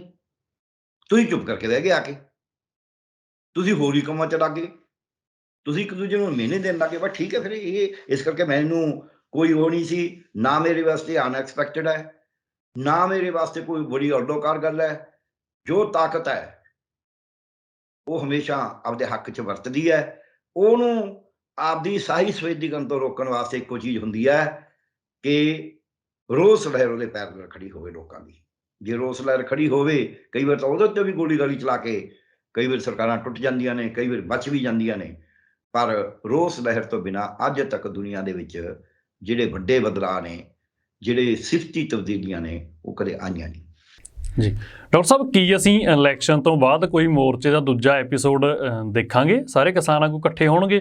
ਕਿਉਂਕਿ ਇਹ ਗੱਲ ਵੀ ਕਹੀ ਜਾ ਰਹੀ ਹੈ ਕਿ ਚੋਣਾਂ ਤੋਂ ਬਾਅਦ ਅਸੀਂ ਇਕੱਠੇ ਹੋ ਜਾਾਂਗੇ। SKM ਜਿਹੜਾ ਚੋਣਾਂ ਨਹੀਂ ਲੜ ਰਿਹਾ, ਚੋਣਾਂ SSM ਲੜ ਰਿਹਾ, ਉਹ ਇਹ ਗੱਲ ਕਹਿੰਦੇ ਨੇ। ਟਕੈਤ ਸਾਹਿਬ ਨੇ ਵੀ ਗੱਲ ਕਹੀ ਹੈ ਕਿ ਸਾਡੇ ਬੰਦੇ ਛੁੱਟੀ 'ਤੇ ਗਏ ਨੇ ਅਤੇ ਇਲੈਕਸ਼ਨ ਤੋਂ ਬਾਅਦ ਉਹ ਆ ਜਾਣਗੇ। ਉਸ ਤੋਂ ਬਾਅਦ ਮਿਲ ਕੇ ਫਿਰ ਅਸੀਂ ਇੱਕ ਅੰਦੋਲਨ ਦੀ ਸ਼ੁਰੂਆਤ ਕਰਾਂਗੇ ਜੋ MSP 'ਤੇ ਆਧਾਰਿਤ ਹੋਊਗਾ। ਕੀ ਅਸੀਂ ਇਸ ਗੱਲ ਦੀ ਆਸ ਲਾ ਸਕਦੇ ਹਾਂ ਕਿ ਕੋਈ ਹੋਰ ਅੰਦੋਲਨ ਦਾ ਰੂਪ ਸਾਹਮਣੇ ਆਊਗਾ ਚੋਣਾਂ ਤੋਂ ਬਾਅਦ? ਦੇਖੋ, ਉਮੀਦ ਤਾਂ ਕਦੇ ਵੀ ਨਹੀਂ ਛੱਡਣੀ ਚਾਹੀਦੀ। ਇਨਸਾਨ ਤਾਂ ਉਮੀਦਾਂ ਸਾਰੀ ਜਿੰਦਾ ਹੈ। ਜਿਹੜਾ ਬੱਚਾ ਫੇਲ ਹੋ ਜਾਂਦਾ ਹੈ ਤੇ ਉਹ ਕਿਹੜਾ ਦੁਬਾਰਾ ਨਹੀਂ ਪੜ੍ਹਦਾ। ਅਸੀਂ ਸਰਜਰੀ ਕਰਦੇ ਹਾਂ, ਕਈ ਵੇਲੇ ਉਹ ਠੀਕ ਨਹੀਂ ਆਉਂਦੀ, ਅਸੀਂ ਕਹਿੰਦੇ ਚੱਲ ਰੀਡੂ ਕਰ ਲਓ, ਮਤਲਬ ਦੁਬਾਰਾ ਕਰ ਲਓ। ਜੇ ਅਸੀਂ ਉਮੀਦ ਹੀ ਛੱਡ ਦਾਂਗੇ, ਅਸੀਂ ਤਾਂ ਆਖਰੀ ਸਾਹ ਤੱਕ ਉਮੀਦ ਰੱਖਦੇ ਹਾਂ ਮਰੀਜ਼ ਦੀ ਵੀ ਇਹ ਬਚੂਗਾ। ਸੋ ਉਮੀਦ ਨਹੀਂ ਛੱਡੀ ਦੀ ਜੀਵਨ 'ਚ। ਉਮੀਦ ਛੱਡ ਕੇ ਤਾਂ ਤੁਸੀਂ ਕਿੰਗ ਬਰੂਸ ਐਂਡ ਸਪਾਈਡਰ ਦੀ ਕਹਾਣੀ ਸਭ ਨੇ ਸੁਣੀ ਹੈ। ਜੇ 13 ਵਾਰ ਮੱਕੜੀ ਚੱਲ ਸਕਦੀ ਹੈ ਤਾਂ ਫਿਰ ਉਹਨੇ ਸੋਚਿਆ ਮੈਂ ਕਿਉਂ ਨਹੀਂ ਹੋ ਸਕਦਾ। ਸੋ ਇਸ ਕਰਕੇ ਇਹ ਗੱਲ ਨਹੀਂ ਹੈ, ਉਮੀਦ ਤਾਂ ਛੱਡਣ ਵਾਲੀ ਗੱਲ ਨਹੀਂ। ਪਰ ਜਿਹੜੀ ਇਹ ਖਾਮ ਖਿਆਲੀ ਹੈ, ਅਜੇ ਵੀ ਸੰਯੁਕਤ ਕਿਸਾਨ ਮੋਰਚੇ ਦੇ ਜਿਹੜੇ ਘਟਕ ਨਹੀਂ ਵੀ ਚੋਣਾਂ ਲੜ ਰਹੇ, ਖਾਮ ਖਿਆਲੀ ਉਹਨਾਂ 'ਚ ਵੀ ਹੈ ਵੀ ਅਸੀਂ ਫਟਾਫਟ ਹੀ ਅਰਥ ਜਗਾ ਲਾਂਗੇ। ਜਿਹੜੀ ਪਹਿਲੀ ਵੀ ਅਰਥ ਜਗੀ ਸੀ ਕਿੰਨਾ ਟਾਈਮ ਲੱਗਿਆ ਸੀ? ਜੇ ਉਹ ਆ ਤਾਜ਼ਾ ਇਤਿਹਾਸ ਨਹੀਂ ਪੜ੍ਹ ਰਹੇ, 3 ਮਹੀਨੇ ਤਾਂ ਇੱਥੇ ਧਰਨੇ ਮੁਜ਼ਾਹਰੇ ਹੁੰਦੇ ਰਹੇ ਨੇ, ਇੱਥੇ ਰੇਲਾਂ ਤੇ ਪਟੜੀਆਂ ਰੋਕੀਆਂ ਰਹੀਆਂ ਨੇ, ਇੱਥੇ ਪੈਟਰੋਲ ਪੰਪ ਰੋਕੇ ਰਹੇ ਨੇ, ਪਿੰਡਾਂ ਦੇ ਵਿੱਚੋਂ ਬੀਬੀਆਂ ਉਹ ਜਾਗੋ ਕਰ ਕਰਕੇ ਰਾਸ਼ਨ ਇਕੱਠਾ ਕਰਦੀਆਂ ਰਹੀਆਂ ਨੇ, ਟਰਾਲੀਆਂ ਤਿਆਰ ਹੁੰਦੀਆਂ ਰਹੀਆਂ ਨੇ। ਇਹ ਐ ਨਹੀਂ ਸੀ ਵੀ 380 ਦਿਨ ਦਾ ਮੋਰਚੇ ਦਾ ਵੀ ਇੱਕ ਦਿਨ ਉੱਠੇ ਤੇ ਚੱਲ ਪਏ, ਐ ਨਹੀਂ ਸੀ। ਉਸ ਵੇਲੇ ਤਾਂ ਇਹਨਾਂ ਤੇ ਕੋਈ ਦੋਸ਼ ਨਹੀਂ ਸੀ, ਉਸ ਵੇਲੇ ਤਾਂ ਇਹਨਾਂ ਦੀ ਲੜਾਈ ਵੀ ਇਸ ਤਰ੍ਹਾਂ ਦੀ ਨਹੀਂ ਸੀ, ਉਸ ਵੇਲੇ ਤਾਂ ਵੱਡਾ ਇਸ਼ੂ ਸੀਗਾ। ਸੋ ਇਸ ਕਰਕੇ ਮੈਂ ਇਹ ਆਸ ਕਰਦਾ ਵੀ ਇਕੱਠੇ ਹੋਣਗੇ, ਪਰ ਜੇ ਇਹ ਇਸ ਉਮੀਦ 'ਚ ਜਾਣਗੇ ਵੀ ਅਸੀਂ ਗਏ ਫਟਾਫਟ MSP ਤੇ ਅੰਦੋਲਨ ਕਰਤਾ ਤੇ ਮੁੜ ਕੇ ਉਸੇ ਕਾਂਗ ਤੇ ਚੜ੍ਹ ਗਏ, ਇਹ ਭੁਲੇਖਾ ਨਾ ਰੱਖਣ। ਹਵਾਈ ਜਹਾਜ਼ ਜਦ ਇੱਕ ਵਾਰੀ ਥੱਲੇ ਲੈਂਡ ਕਰ ਜਾਂਦਾ ਹੈ, ਉਦੋਂ ਬਾਅਦ ਦੁਬਾਰਾ ਉੱਡਣ ਵਾਸਤੇ ਉਹਨੂੰ ਉਨਾ ਹੀ ਜ਼ੋਰ ਲਾਉਣਾ ਪੈਂਦਾ ਜਿੰਨਾ ਪਹਿਲੀ ਉਡਾਨ ਵਾਸਤੇ ਲਾਇਆ ਸੀ। ਐ ਨਹੀਂ ਆ ਵੀ ਬਸ ਕਿਉਂਕਿ ਹੁਣ ਥੱਲੇ ਆਇਆ ਹੁਣ ਹੀ ਆਈ ਉੱਤੇ ਸ਼ਾਟ ਉੱਤੇ ਚੜ੍ਹ ਜਾਏਗਾ, ਰਨਵੇ ਤੇ ਚੱਲਣਾ ਹੀ ਪਏਗਾ। ਸੋ ਇਸ ਕਰਕੇ ਭੁਲੇਖਾ ਨਾ ਰੱਖਣ ਵੀ ਅਸੀਂ ਉਸੇ ਉਸ ਤੇ ਲੈ ਜਾਾਂਗੇ TC ਤੇ ਅੰਦੋਲਨ ਨੂੰ, ਜਿਸ TC ਤੋਂ ਅਸੀਂ ਛੱਡਿਆ। ਤੇ ਦੂਜੀ ਗੱਲ ਇਹ ਵੀ ਨਾ ਰੱਖਣ ਵੀ ਸਾਡੀ ਉਹੀ ਜਿਹੀ ਏਕਤਾ ਹੋ ਜੂਗੀ, ਇਹ ਕਰ ਲੈਣਗੇ ਆਪੇ ਏਕਤਾ। ਦੂਜੀ ਧਿਰ ਕੀ ਕਹੂ? ਦੂਜੀ ਧਿਰ ਕਹੂ ਪਹਿਲਾਂ ਤੁਸੀਂ ਕਹਿੰਦੇ ਅਸੀਂ ਚੋਣਾਂ ਨਹੀਂ ਲੜਦੇ, ਹੁਣ ਚੋਣਾਂ ਲੜ ਕੇ ਆਏ ਹੋ ਨਾ। ਫਿਰ ਜਿਹੜੇ ਇਹਨਾਂ ਨੇ ਆਪਸ ਵਿੱਚ ਇੱਕ ਦੂਜੇ ਨੂੰ ਮਿਹਨੇ ਦਿੱਤੇ ਨੇ, ਉਹਨਾਂ ਦੇ ਸਵਾਲਾਂ ਦੇ ਜਵਾਬ ਦੇਣੇ ਪੈਣਗੇ। ਉਹ ਸਵਾਲਾਂ ਦਾ ਜਵਾਬ ਕਿਵੇਂ ਦੇਣਗੇ? ਮਿਹਨੇ ਦਿੱਤੇ ਨਾ ਇੱਕ ਦੂਜੇ ਨੂੰ, ਉਹ ਤਾਂ ਰਿਕਾਰਡ 'ਚ ਪਏ ਨੇ। ਜਾਂ ਤਾਂ ਉਦੋਂ ਠਰਮਾ ਰੱਖਦੇ। ਸੰਯੁਕਤ ਕਿਸਾਨ ਮੋਰਚੇ ਦੇ ਗਠਕਾਂ ਨੇ ਜਿਹੜਾ ਕਹਿਤਾ ਵੀ ਇਹਨਾਂ ਨੂੰ ਸਸਪੈਂਡ ਕਰਨਾ ਗਲਤ ਆ, ਅਸੀਂ ਤਾਂ ਇਹਦੇ ਖਿਲਾਫ ਸੀਗੇ ਕਈਆਂ ਨੇ, ਫਿਰ ਉਹਦਾ ਜਵਾਬ ਦੇਣਗੇ ਨਾ ਉਹ। ਸੰਯੁਕਤ ਕਿਸਾਨ ਮੋਰਚੇ ਦੇ ਜਿਨ੍ਹਾਂ ਨੇ ਸਸਪੈਂਡ ਕਰਿਆ, ਕੱਕਾ ਜੀ, ਦਰਸ਼ਨਪਾਲ, ਉਹਨਾਂ ਨੂੰ ਵੀ ਜਵਾਬ ਦੇਣਾ ਪਊ। ਜਿਹੜੇ ਕਹਿੰਦੇ ਨੇ ਅਸੀਂ ਵਿਰੋਧ ਕਰਦੇ ਸੀ ਬਾਹਰ ਆ ਕੇ ਪੂਰੇ ਜ਼ੋਰ ਨਾਲ ਬੋਲੇ ਨੇ, ਉਹਨਾਂ ਨੂੰ ਵੀ ਜਵਾਬ ਦੇਣਾ ਪਊ ਵੀ ਹੁਣ ਇਹਨਾਂ ਨਾਲ ਕਿਉਂ? ਫਿਰ ਇਹਨਾਂ ਨੇ ਤਾਂ ਤੁਹਾਡੀ ਉਦੋਂ ਵੀ ਨਹੀਂ ਮੰਨੀ। ਇੰਨਾ ਨਾ ਰੱਖਣਾ ਵੀ ਕਿਉਂਕਿ ਅਸੀਂ ਸੰਯੁਕਤ ਕਿਸਾਨ ਮੋਰਚਾ, ਸਾਡੀ ਸਾਹੀ ਸਫੇਦੀ ਜੋ ਮਰਜ਼ੀ ਅਸੀਂ ਕਰ ਲਈਏ, ਲੋਕ ਏਦਾਂ ਹੀ ਮਾਫ ਕਰ ਦੇਣਗੇ। ਬਿਲਕੁਲ ਨਹੀਂ, ਲੋਕ ਚੁੱਪ ਵੀ ਕਰ ਜਾਣਗੇ, ਲੋਕ ਮਾਫ ਵੀ ਕਰ ਦੇਣਗੇ, ਪਰ ਜਿਹੜਾ ਵਿਰੋਧੀ ਧਿਰ ਉਹ ਕਿਉਂ ਕਰੂਗੀ? ਜਿਹੜੀ ਸਰਕਾਰ ਆ ਉਹ ਕਿਉਂ ਕਰੂਗੀ? ਸਰਕਾਰ ਤਾਂ ਬਲਕਿ ਸਰਕਾਰ ਨੇ ਤਾਂ ਪਹਿਲਾਂ ਜਦ ਜਮੇ ਇਕੱਠੇ ਸੀ ਉਦੋਂ ਸਿੰਗੜੀਆਂ ਸੇੜਨ ਦੀ ਕੋਸ਼ਿਸ਼ ਰੱਖੀ ਹੈ, ਉਦੋਂ ਨਹੀਂ ਉਹਨੇ ਆਪਦੇ ਏਜੰਟ ਵਾੜ ਕੇ ਬਥੇਰਾ ਕੁਝ ਕਰਾਇਆ। ਤੇ ਹੁਣ ਕੀ ਕਰਨਗੇ? ਹੁਣ ਤਾਂ ਉਹਨਾਂ ਕੋਲੇ ਉਹਨਾਂ ਦੇ ਏਜੰਟਾਂ ਸੰਯੁਕਤ ਸਮਾਜ ਮੋਰਚੇ ਰਾਹੀਂ ਬਥੇਰੇ ਆ ਗਏ ਇਹਨਾਂ 'ਚ। ਹੁਣ ਤਾਂ ਉਹਨਾਂ ਕੋਲੇ ਬੜੀ ਉਹਨਾਂ ਦੀ ਸਮਾਂ ਪਹੁੰਚ ਜ਼ਿਆਦਾ ਹੋ ਗਈ ਹੈ, ਤੇ ਹੁਣ ਕੀ ਜਵਾਬ ਦੇਣਗੇ? ਭੁਲੇਖਾ ਨਾ ਰੱਖਣੇ। ਇਹ ਜੇ ਇਸ ਖਾਮਖਿਆਲੀ 'ਚ ਰਹਿਣਗੇ ਫਿਰ ਮੋਰਚਾ ਵੀ ਨਹੀਂ ਉਹਨਾਂ ਤਕੜਾ ਹੋਏਗਾ। ਇਹ ਵੀ ਮੈਂ ਤੁਹਾਨੂੰ ਦੱਸ ਦਿੰਦਾ, ਮੋਰਚਾ ਤਕੜਾ ਕਰਨ ਵਾਸਤੇ ਬੜੀਆਂ ਲੰਬੇ ਰਿਵਿਊ ਕਰਨੇ ਪੈਣਗੇ, ਸੋਚ ਵਿਚਾਰ ਕਰਕੇ ਕੋਈ ਨੀਤੀ ਤੈਅ ਕਰਨੀ ਪਊਗੀ। ਜੇ ਉਹ ਨਹੀਂ ਤੈਅ ਕਰਨਗੇ ਤਾਂ ਫਿਰ ਜਿਵੇਂ ਸੰਯੁਕਤ ਸਮਾਜ ਮੋਰਚੇ ਤੇ ਦੋਸ਼ ਲੱਗੀ ਜਾਂਦੇ ਨੇ ਟਿਕਟਾਂ ਦੇ, ਹੋਰ ਦੇ, ਮੈਨੀਫੈਸਟੋ ਦੇ ਵਿੱਚ ਕੀ ਕਰਤਾ, ਇਕਰਾਰਨਾਮਾ ਉਹਨੂੰ ਕਿਹਾ ਜੋ ਵੀ ਹੈ, ਉਹ ਜਿਹਾ ਫਿਰ ਸੰਯੁਕਤ ਕਿਸਾਨ ਮੋਰਚੇ ਦਾ ਵੀ ਹਾਲ ਉਹ ਜਿਹਾ ਹੋਣਾ ਸ਼ੁਰੂ ਹੋ ਜੂ। ਕਿਉਂਕਿ ਬਿਨਾਂ ਵਿਚਾਰ ਕਰੇ ਇੱਕ ਦਖਤ ਤੱਤ ਪ੍ਰਤੇ ਜਿਹੜਾ ਤੁਸੀਂ ਕੰਮ ਕਰੋਗੇ, ਇਹਨਾਂ ਤੱਤ ਪ੍ਰਤੀ ਚੋਣ ਲੜੀ ਹੈ ਨਾ। ਤੇ ਬਾਕੀ ਜਿਹੜੀਆਂ ਉਹ ਲੋਕ ਇਹਨਾਂ ਦਾ ਵੀ ਹਾਂ ਜੀ ਸਾਡੀ ਗੱਲ ਸੁਣ ਲਓ, ਐਂ ਪਾ ਦਿਓ, ਫਲਾਣਾ ਪਾ ਦਿਓ, ਉਹੀ ਮੈਂ ਅੱਜ ਪੜ੍ਹ ਰਿਹਾ ਸੀ, ਜਿਨ੍ਹਾਂ ਬੰਦਿਆਂ ਨੇ ਇਹਨਾਂ ਦੇ ਮੈਨੀਫੈਸਟੋ ਦੇ ਵਿੱਚ ਜਿਹੜਾ ਇਕਰਾਰਨਾਮਾ ਹੈ, ਉਹਨਾਂ ਦੀ ਸ਼ਬਦਾਵਲੀ ਉਹਨਾਂ ਬੰਦਿਆਂ ਦੀ ਹੈ ਜਿਹੜੇ ਬੰਦਿਆਂ ਦੇ ਬਾਰੇ ਮੈਨੂੰ ਪਤਾ ਵੀ ਉਹ ਕੀ ਕਹਿੰਦੇ ਨੇ, ਉਹੀ ਜੀ ਸ਼ਬਦਾਵਲੀ ਹੈ। ਪਰ ਉਹਦੇ 'ਚ ਕਿਉਂਕਿ ਮਜ਼ਦੂਰਾਂ ਬਾਰੇ ਕੁਝ ਹੈ ਨਹੀਂ, ਤੇ ਉਹੀ ਬੰਦੇ ਕਹਿੰਦੇ ਵੀ ਮਜ਼ਦੂਰਾਂ ਦਾ ਐਂ ਹੋਣਾ ਚਾਹੀਦਾ, ਐਂ ਹੋਣਾ ਚਾਹੀਦਾ। ਵੀ ਜੇ ਤੁਸੀਂ ਉਹਨਾਂ ਦੇ ਮੈਨੀਫੈਸਟੋ ਤੇ ਇੰਨੇ ਪ੍ਰਭਾਵਸ਼ਾਲੀ ਹੋ, ਉੱਥੇ ਫਿਰ ਮਜ਼ਦੂਰਾਂ ਦਾ ਕੁਝ ਪਵਾ ਦੇਣਾ ਸੀ। ਉੱਥੇ ਤਾਂ ਸ਼ਬਦ ਸੀ ਦਲਿਤ ਤੇ SC। ਮੈਨੂੰ ਤਾਂ ਇਹੀ ਨਹੀਂ ਸਮਝ ਆਉਂਦੀ ਵੀ ਦਲਿਤ ਤੇ SC ਕੋਈ ਦੋ ਚੀਜ਼ਾਂ ਨੇ। ਜੇ ਦਲਿਤ ਤੇ SC ਦੋ ਚੀਜ਼ਾਂ ਨੇ, ਫਿਰ ਦਲਿਤ ਦੱਸੋ ਕੌਣ ਨੇ? ਜਿਨ੍ਹਾਂ ਨੂੰ ਤੁਸੀਂ ਦਲਿਤ ਕਿਹਾ ਉਹ ਡਿਫਾਈਨ ਕਰੋ ਕੌਣ ਨੇ। ਮਜ਼ਦੂਰਾਂ ਦਾ ਤਾਂ ਉਹਦੇ 'ਚ ਕੁਝ ਨਹੀਂ ਪਾਇਆ ਹੋਇਆ, ਤੇ ਉਂਝ ਆਰਟੀਕਲ ਲਿਖੇ ਜਾ ਰਹੇ ਨੇ ਵੀ ਮਜ਼ਦੂਰਾਂ ਦਾ ਪਾਇਆ ਹੋਣਾ ਚਾਹੀਦਾ, ਮਜ਼ਦੂਰਾਂ ਦਾ ਆਏ ਹੈ, ਮਜ਼ਦੂਰਾਂ ਦਾ ਆਏ ਹੈ। ਸੋ ਜਦ ਤੁਸੀਂ ਰੋਜ਼ ਮਜ਼ਦੂਰਾਂ ਦਾ ਰੱਟ ਲਗਾਉਣੇ ਹੋ, ਤੁਸੀਂ ਅਗਲਿਆਂ ਦਾ ਮੈਨੀਫੈਸਟੋ ਸਿੱਧਾ ਨਹੀਂ ਬਣਾ ਰਹੇ, ਟੇਢੇ ਢੰਗ ਨਾਲ ਸਾਰਾ ਕੁਝ ਤੁਹਾਡੇ ਤੁਸੀਂ ਪਵਾਇਆ ਆਪਦਾ, ਤੇ ਫਿਰ ਤੁਸੀਂ ਮਜ਼ਦੂਰਾਂ ਦਾ ਪਵਾ ਦਿੰਦੇ ਨਾ। ਸੋ ਇਸ ਕਰਕੇ ਭੁਲੇਖਾ ਨਾ ਰੱਖੀਏ ਆਪਾਂ। ਮੈਂ ਸ਼ੁਰੂ ਤੋਂ ਇਸ ਗੱਲ ਦਾ ਧਾਰਨੀ ਰਿਹਾ, ਹੁਣ ਵੀ ਆ, ਕਿ ਜਿਹੜੇ ਸੋ ਕਾਲਡ ਮਾਹਰ ਹੁੰਦੇ ਨੇ, ਸੋ ਕਾਲਡ ਪੱਤਰਕਾਰ ਹੁੰਦੇ ਨੇ, ਸੋ ਕਾਲਡ ਬੁੱਧੀਜੀਵੀ ਕਹਿੰਦੇ ਨੇ, ਪ੍ਰੋਫੈਸ਼ਨਲ ਮਾਹਰ ਹੁੰਦੇ ਨੇ, ਕਿੱਤਾ ਮਾਹਰ ਹੁੰਦੇ ਨੇ, ਉਹਨਾਂ ਦੀ ਗੱਲ ਸੁਣੋ, ਪਰ ਫੈਸਲਾ ਆਪਦਾ ਲਓ। ਉਹਨਾਂ ਨੂੰ ਆਪਦੀਆਂ ਕਮੇਟੀਆਂ 'ਚ ਨਾ ਪਾਓ। ਜਿੱਦਾਂ ਤੁਸੀਂ ਉਹਨਾਂ ਨੂੰ ਆਪਦੀਆਂ ਕਮੇਟੀਆਂ 'ਚ ਪਾ ਲਿਆ, ਤੁਸੀਂ ਮਾਰੇ ਜਾਓਗੇ। ਐਜੀਟੇਟਰ ਦਾ ਕੰਮ ਹੁੰਦਾ ਹੈ ਕਿ ਨਾ, ਸਾਨੂੰ ਬਾਹਰ ਬੈਠ ਕੇ ਰਾਏ ਦਿਓ, ਸਾਨੂੰ ਦੱਸੋ, ਅਸੀਂ ਤੁਹਾਡੀ ਗੱਲ ਸਮਝਾਂਗੇ, ਕਰਾਂਗੇ ਅਸੀਂ ਆਪਦੇ ਤਰੀਕੇ ਨਾਲ। ਕਿਉਂਕਿ ਉੱਥੇ ਜਦ ਗੱਲ ਕਰਨੀ ਹੈ ਉਦੋਂ ਐਜੀਟੇਟਰ ਨੇ ਕਰਨੀ ਹੈ। ਜਿੱਦੇ ਕਿੱਤਾ ਮਾਹਰ ਨੂੰ ਇੱਥੇ ਪਾਉਣ ਲੱਗੇ ਸੀ ਜਦ ਇਹ ਨਾ ਸਰਕਾਰ ਨੇ ਇਹਨਾਂ ਨੂੰ ਟਰੈਪ 'ਚ ਲੈਣਾ ਕੋਸ਼ਿਸ਼ ਕਰੀ, ਇਹ ਬਚ ਗਏ।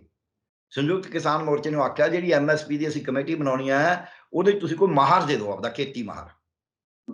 ਇਹ ਦੇਣ ਲੱਗੇ ਸੀ। 2-3 ਨਾਂ ਮੈਨੂੰ ਪਤਾ ਲੱਗਿਆ, ਚਰਚਾ ਹੋਈ ਸੀ।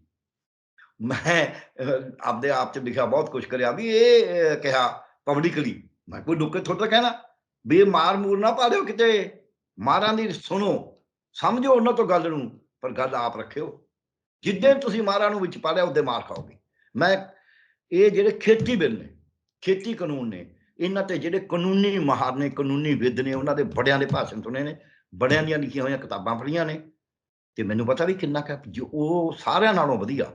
ਹਾਲਾਂਕਿ ਗੱਲ ਤਾਂ ਉਹਨਾਂ ਤੋਂ ਹੀ ਸੁਣੀ ਆ ਉਹਨਾਂ ਨੇ, ਕਿਸਾਨਾਂ ਨੇ ਆਪ ਉੱਥੇ ਪੇਸ਼ ਕਰਤਾ ਬੇਤਜਾ ਨੁਕਸ ਨੇ। ਸੋ ਇਸ ਕਰਕੇ ਹੁਣ ਵੀ ਸੰਯੁਕਤ ਕਿਸਾਨ ਮੋਰਚੇ ਨੂੰ ਮੈਨੂੰ ਇਹੀ ਉਮੀਦ ਹੈ ਵੀ 20 ਤਰੀਕ ਤੋਂ ਬਾਅਦ ਚੋਣਾਂ ਹੋ ਗਈਆਂ, ਕਹਿੰਦੇ ਯਾਰ ਜੋ ਹੋ ਗਿਆ ਛੱਡੋ, ਹੁਣ ਆਓ ਆਪਾਂ ਹੁਣ ਬੈਠ ਕੇ ਗੱਲ ਕਰੀਏ। ਵੈਸੇ ਉਹਦੇ 'ਚ ਵੀ ਜਿੰਨਾ ਚਿਰ ਇਹ ਸਹੀ ਨਹੀਂ ਕਰਨਗੇ, ਨਹੀਂ ਤਾਂ ਕੀ ਹੋਊਗਾ। ਅੱਜ ਮੈਂ ਇੱਕ ਸੁਣ ਰਿਹਾ ਸੀ ਵੀਡੀਓ, ਗੱਲ ਤਾਂ ਛੋਟੀ ਹੈ ਇਹਦੇ ਨਾਲ, ਪਰ ਹੈ ਕਿਉਂਕਿ ਉਹੋ ਜਿਹਾ ਜੀਵਨ 'ਚ ਵਰਤਾਰਾ ਹੈ। ਅਸ਼ਵਨੀ ਸੇਖੜੀ ਕਹਿ ਰਿਹਾ ਸੀ, ਉਹਨੂੰ ਪੁੱਛਿਆ ਐਂਕਰ ਨੇ ਵੀ ਜਿਹੜਾ ਤੁਹਾਡਾ ਬਾਜਵੇ ਨਾਲ ਲੜਾਈ ਸੀ, ਤ੍ਰਿਪਤ ਰਜਿੰਦਰ ਸਿੰਘ ਬਾਜਵਾ ਨਾਲ, ਤੇ ਤੁਸੀਂ ਐਂ ਕਿਹਾ ਉਹ ਕਹਿੰਦਾ ਛੱਡੋ ਯਾਰੋ, ਬਾਤ ਬੀਤ ਗਈ, ਰਾਤ ਬੀਤ ਗਈ, ਹੁਣ ਟਾਈਮ ਲੰਘ ਗਿਆ, ਹੁਣ ਕਾਹਨੂੰ ਗੱਲ ਕਰਨੀ ਹੈ। ਇਹੋ ਜਿਹੀ ਗੱਲ ਇਹ ਕਰਨਗੇ, ਇਹੋ ਜਿਹੀ ਗੱਲ ਤਾਂ ਸਿਆਸਤਦਾਨ ਵੀ ਕਰਦੇ ਨੇ। ਤੁਸੀਂ ਗੱਲ ਕੋਈ ਨਵੇਕਲੀ ਕਰਨੀ ਹੁੰਦੀ ਹੈ, ਜੇ ਏਕਤਾ ਕਰੀਏ ਤੁਸੀਂ ਕਹੋ ਭਾਈ ਉਹ ਤਾਂ ਐਂ ਏਕਤਾ ਕਰਦੇ ਨੇ, ਬੇਸੁੱਧੀ ਅਸੀਂ ਅਸੂਲਾਂ ਵਾਲੀ ਏਕਤਾ ਕਰ ਰਹੇ ਹਾਂ ਹੁਣ ਵੀ। ਸੋ ਜਿੰਨਾ ਚਿਰ ਤੁਸੀਂ ਕੱਪੜੇ ਦੇ ਉੱਤੇ ਪੂਰਾ ਉਹ ਪ੍ਰੈਸ ਕਰਕੇ ਉਹਦੇ ਵੱਟ ਨਹੀਂ ਕੱਢਦੇ, ਤਾਂ ਉਹਦੀ ਠੀਕ ਤੈਅ ਨਹੀਂ ਆਏਗੀ। ਸੋ ਇਸ ਕਰਕੇ ਜੇ ਤੁਸੀਂ ਉਹਦੀ ਠੀਕ ਤੈਅ ਲਾਉਣਾ ਚਾਹੁੰਦੇ ਹੋ, ਕਿ ਫਿਰ ਤੁਹਾਨੂੰ ਉਹ ਵੱਟ ਪਹਿਲੇ ਜਿਹੜੇ ਹੈਗੇ ਨੇ ਉਹ ਬੈਠ ਕੇ ਵਿਚਾਰ ਕੇ ਕੱਢਣੇ ਪੈਣਗੇ। ਉਹ ਵੱਟ ਤੁਸੀਂ ਜ਼ਿਆਦਾ ਹੀ ਪਾ ਲਏ ਕੁਛ, ਪਰ ਇਹ ਮੈਨੂੰ ਉਮੀਦ ਹੈ ਵੀ ਲੀਡਰਸ਼ਿਪ 'ਚ ਬਹੁਤ ਸਾਰੇ ਸਿਆਣੇ ਬੰਦੇ ਨੇ, ਬਹੁਤ ਸਾਰੀ ਸਿਆਣਪ ਹੈ ਇਹਨਾਂ ਕੋਲੇ। ਇਹ ਲੀਡਰਸ਼ਿਪ ਇਕੱਠੀ ਹੋ ਕੇ ਕੋਈ ਨਾ ਕੋਈ ਹੱਲ ਕੱਢੇਗੀ, ਇਹ ਮੈਨੂੰ ਯਕੀਨ ਹੈ। ਠੀਕ ਡਾਕਟਰ ਸਾਹਿਬ, ਜਾਂਦੇ ਸੰਖੇਪ ਦੇ ਵਿੱਚ ਕਿ ਦੇਖੋ 2022 ਦੀਆਂ ਚੋਣਾਂ ਨੇ, ਸਿਆਸਤਾਂ ਦਾਅਵੇ ਕਰ ਰਹੀਆਂ ਨੇ, ਖਾਸ ਕਰਕੇ ਪੰਜਾਬ ਦੀ ਅਸੀਂ ਗੱਲ ਕਰ ਰਹੇ ਹਾਂ। ਉਹ ਕਹਿੰਦੇ ਕਿ ਮਾਰਚ ਆ ਲੈਣ ਦਿਓ, ਪੰਜਾਬ ਦੇ ਲੋਕਾਂ ਨੂੰ ਤਾਂ ਕੋਈ ਅੰਦੋਲਨ ਕਰਨ ਦੀ ਲੋੜ ਹੀ ਨਹੀਂ ਪੈਣੀ। ਸਾਰੀ ਪਾਰਟੀਆਂ ਕਹਿੰਦੀਆਂ ਨੇ ਕਿ ਸਾਡੀ ਸਰਕਾਰ ਸੱਤਾ ਦੇ ਵਿੱਚ ਆ ਰਹੀ ਹੈ, ਉਸ ਤੋਂ ਬਾਅਦ ਪੰਜਾਬ ਦੀਆਂ ਤਮਾਮ ਮੁਸ਼ਕਲਾਂ ਦਾ ਅਸੀਂ ਹੱਲ ਕਰ ਦਾਂਗੇ, ਤੇ ਉਸ ਤੋਂ ਬਾਅਦ ਕੋਈ ਮੁਸ਼ਕਲ ਪੰਜਾਬ ਦੀ ਬਚਣੀ ਹੀ ਨਹੀਂ। ਇੱਕ ਨਾ ਅਰੇਬੀਅਨ ਨਾਈਟਸ ਨਾਂ ਦੀ ਅਰਬ ਦੀਆਂ ਕਹਾਣੀਆਂ ਨੇ, ਉਹ ਜਾਦੂ ਦੀ ਬੰਸਰੀ ਹੈ, ਅਲੀ ਬਾਬਾ 40 ਚੋਰ ਹੈ, ਉਹਦੇ ਵਿੱਚ ਇੱਕ ਸ਼ੇਖ ਚਿੜੀ ਦੀ ਵੀ ਕਹਾਣੀ ਹੈ, ਅਲਾਦੀਨ ਦਾ ਚਿਰਾਗ ਹੈ। ਇਹ ਸ਼ੇਖ ਚਿੜੀ ਵਾਲੇ ਸੁਪਨੇ ਸਾਰੇ ਹੀ ਲੈਂਦੇ ਨੇ। ਸੁਖਬੀਰ ਬਾਦਲ ਨੇ ਕਿਹਾ ਸੀ ਟਰੱਕ ਭਰ ਕੇ ਆਉਣਗੇ ਨੋਟਾਂ ਦੇ, ਮੋਦੀ ਸਾਹਿਬ ਨੇ ਕਿਹਾ ਸੀ 15-15 ਲੱਖ ਤੁਹਾਡੇ ਖਾਤੇ ਆ ਜਾਊਗਾ, ਤੁਹਾਡਾ ਕਾਇਆ ਕਲਪ ਹੋ ਜਾਊਗਾ GST ਨਾਲ, ਤੁਹਾਡਾ ਕਮਾਲ ਹੋ ਜਾਊਗਾ ਕਿਸਾਨ ਨਿਧੀ ਨਾਲ, ਤੁਹਾਡਾ ਕਮਾਲ ਕਰ ਦਿਆਂਗੇ ਆਹ ਕਰਕੇ ਉਹ ਕਰਕੇ। ਉਹ ਹੋਇਆ 2 ਕਰੋੜ ਨੌਕਰੀ ਦਿਆ ਕਰਾਂਗੇ, 2 ਕਰੋੜ ਤੋਂ ਆ ਕੇ ਉਹਨੂੰ 60 ਲੱਖ 5 ਸਾਲਾਂ 'ਚ ਆ ਗਏ। ਇੱਦਾਂ ਹੀ ਕੈਪਟਨ ਨੇ ਕਿਹਾ ਸੀ ਘਰ ਘਰ ਨੌਕਰੀ ਦੇ ਦਾਂਗੇ, ਆਹ ਕਰ ਦਾਂਗੇ, ਮਾਫੀਆ ਖਤਮ ਕਰ ਦਾਂਗੇ। ਇੱਕ ਵੀ ਕੰਮ ਹੋਇਆ ਉਹਨਾਂ ਚੋਂ, ਪਰ ਕਾਂਗਰਸ ਤਾਂ ਕਲੇਮ ਕਰੀ ਜਾਂਦੀ ਹੈ ਵੀ ਸਾਡੇ ਤਾਂ ਸਾਰੇ ਕੰਮ ਕਰਤੇ ਸੀ ਜੋ ਕਿਹਾ ਸੀ। ਜੇ ਹੋਇਆ ਤਾਂ ਦੱਸ ਦੇਣ, ਜਿਹੜਾ ਕਰਿਆ ਉਹ ਠੀਕ ਕਰਤਾ ਹੋਵੇ ਤਾਂ ਦੱਸ ਦੇਣ ਵੀ ਭਾਈ ਇਹਦੇ 'ਚ ਐਨ ਇਨਸਾਫ ਨਾਲ ਕਰਿਆ, ਬੇਈਮਾਨੀਆਂ ਦਿਖਾ ਦਿੰਦੇ ਆ। ਸੋ ਇਸ ਕਰਕੇ ਇਹੋ ਜਿਹੀ ਗੱਲ ਉਹ ਕਹਿੰਦੇ ਨੇ, ਉਹਨਾਂ ਨੇ ਕਹੀ ਜਾਣਾ 20 ਤਰੀਕ ਤੱਕ। ਅਜੇ ਤੱਕ ਤੁਸੀਂ ਦੇਖਿਓ ਉਹੀ ਇਹਨਾਂ ਦਾ ਆਦਤ ਹੈ, ਇਹ ਰਾਤ ਗਈ ਬਾਤ ਗਈ ਵਾਲੀ। 20 ਤਰੀਕ ਨੂੰ ਵੋਟਾਂ ਪੈ ਜਾਂਦੀਆਂ ਨੇ, ਉਦੋਂ ਮੁੜ ਕੇ ਚੁੱਪ ਜੇ ਕਰਕੇ ਬਹਿ ਜਾਣੇ ਨੇ। 10 ਨੂੰ ਜਦ ਰਿਜ਼ਲਟ ਆ ਗਏ, ਜਿਹੜੇ ਹਾਰ ਗਏ ਉਹਨਾਂ ਨੇ ਦੋਸ਼ਾਰੋਪਣ ਜਾ ਸ਼ੁਰੂ ਕਰ ਦੇਣਾ, ਜਿਹੜੇ ਜਿੱਤ ਗਏ ਉਹ ਜਸ਼ਨ ਮਨਾਉਣ ਲੱਗ ਜਾਣਗੇ, ਜਿਹੜੀ ਕਿ ਮੈਨੂੰ ਲੱਗਦਾ ਵੀ ਹੰਗ ਅਸੈਂਬਲੀ ਵੀ ਸੰਭਾਵਨਾ ਆ ਜੂ, ਫਿਰ ਖਰੀਦੋ ਫਰੋਖਤ ਸ਼ੁਰੂ ਹੋਣੀ ਹੈ। ਇਹ ਤੁਹਾਡੇ ਸਾਹਮਣੇ ਆਉਣਾ ਹੈ, ਤੁਹਾਡੇ ਸਾਹਮਣੇ ਸਭ ਕੁਝ ਹੋਣਾ ਹੈ। ਜਿਹੜੇ ਛਾਲਾਂ ਮਾਰ ਮਾਰ ਕੇ ਦੂਜੀਆਂ ਪਾਰਟੀਆਂ ਜਾਈ ਜਾਂਦੇ ਟਿਕਟ ਵਾਸਤੇ, ਉਹ ਬਾਅਦ 'ਚ ਕਿਉਂ ਨਹੀਂ ਬਈ ਜਾਣਗੇ, ਕਿਉਂ ਨਹੀਂ ਵਿਕਣਗੇ। ਸੋ ਇਸ ਕਰਕੇ ਭੁਲੇਖਾ ਨਾ ਰੱਖੋ, ਕੋਈ ਸਮਾਜ ਨੇ ਪੰਜਾਬ ਨੇ ਸੁਰਗ ਨਹੀਂ ਬਣ ਜਾਣਾ, ਕੋਈ ਇਹਨਾਂ ਦੇ ਦੁੱਖੜੇ ਨਹੀਂ ਦੂਰ ਹੋ ਜਾਣੇ। ਸਾਰੀਆਂ ਪਾਰਟੀਆਂ ਦੇ ਸੰਕਲਪ ਪੱਤਰ, ਮੈਨੀਫੈਸਟੋ, ਜਿਹਨੂੰ ਵੀ ਇਕਰਾਰਨਾਮਾ ਜੋ ਮਰਜ਼ੀ ਕਹਿ ਲਓ, ਉਹਨੂੰ ਸਾਰੇ ਨੂੰ ਪੜ੍ਹ ਲਓ। ਜੇ ਉਹਦੇ 'ਚ ਕਿਤੇ ਵੀ ਇਹ ਦੱਸਿਆ ਹੋਵੇ ਪ੍ਰੋਬਲਮ ਸੋਲਵ ਕਿਵੇਂ ਕਰਾਂਗੇ ਤਾਂ ਵੱਡਾ ਕੁਐਸਚਨ ਹੈ। ਉਹ ਇਹਨਾਂ ਨੂੰ ਜਾਂ ਤਾਂ ਇਹ ਕਰਨਾ ਨਹੀਂ ਚਾਹੁੰਦੇ, ਤੇ ਜਾਂ ਇਹ ਇਹਨਾਂ ਨੂੰ ਪਤਾ ਨਹੀਂ ਹੈ। ਆ ਪਿਛਲੇ ਸਾਲ ਮੈਨੀਫੈਸਟੋ ਜੇ ਪਿਛਲੀ ਚੋਣ ਵੇਲੇ ਸੀਗੇ, ਉਹ ਕਿਸੇ ਦਾ 20 ਪੇਜ ਦਾ ਸੀ, ਕਿਸੇ ਦਾ 25 ਪੇਜ ਦਾ ਸੀ, ਕਿਸੇ ਦਾ 50 ਪੇਜ ਦਾ ਸੀ। ਉਹ ਡਿਟੇਲ ਦਿੱਤੀ ਸੀ ਵੀ ਅਸੀਂ ਰੁਜ਼ਗਾਰ ਕਿਵੇਂ ਦੇਵਾਂਗੇ, ਅਸੀਂ ਆਹ ਕਿਵੇਂ ਕਰਾਂਗੇ। ਹੁਣ ਤਾਂ ਸੰਕਲਪ ਪੱਤਰ ਨੇ 2-2 ਲਾਈਨਾਂ ਆਹ ਦੇ ਦਾਂਗੇ ਉਦੋਂ ਵੀ ਥੱਲੇ ਆ ਗਏ। ਉਹਨੂੰ ਲਾਗੂ ਕੀ ਕਰਨਾ? ਜਿਹਨੇ 25 ਪੇਜ 40 ਪੇਜ ਵਾਲਾ ਨਹੀਂ ਕਰਿਆ, ਉਹ 2 ਪੇਜ ਵਾਲਾ ਕੀ ਲਾਗੂ ਕਰੂਗਾ? ਸੋ ਕੋਈ ਨਹੀਂ, ਭੁਲੇਖਾ ਨਾ ਰੱਖੋ, ਸਾਡੇ ਸਾਹਮਣੇ ਆ ਜਾਣਾ। ਉਮੀਦ ਕਰੋ ਵੀ ਚੰਗਾ ਕਰਨ, ਪਰ ਕਰਨਗੇ ਨਹੀਂ। ਜੀ ਬਿਲਕੁਲ ਡਾਕਟਰ ਸਾਹਿਬ, ਬਹੁਤ ਬਹੁਤ ਸ਼ੁਕਰੀਆ ਗੱਲਬਾਤ ਦੇ ਲਈ। ਜੀ ਦੋਸਤੋ, ਸਾਡੇ ਨਾਲ ਜੁੜੇ ਹੋਏ ਸੀ ਉੱਘੇ ਵਿਦਵਾਨ ਡਾਕਟਰ ਪਿਆਰੇ ਲਾਲ ਗਰਗ ਸਾਹਿਬ ਦੇ ਨਾਲ ਅਸੀਂ ਗੱਲਬਾਤ ਕੀਤੀ। ਤੁਸੀਂ ਆਪਣਾ ਸੁਝਾਅ ਸਾਨੂੰ ਕਮੈਂਟ ਬਾਕਸ 'ਤੇ ਵੀ ਜ਼ਰੂਰ ਭੇਜੋ, ਤੇ ਤੁਸੀਂ ਦੇਖਦੇ ਰਹੋ ਤੁਹਾਡਾ ਆਪਣਾ ਚੈਨਲ ਲੋਕ ਰਾਣਾ ਚੈਨਲ ਪੰਜਾਬੀ। ਧੰਨਵਾਦ।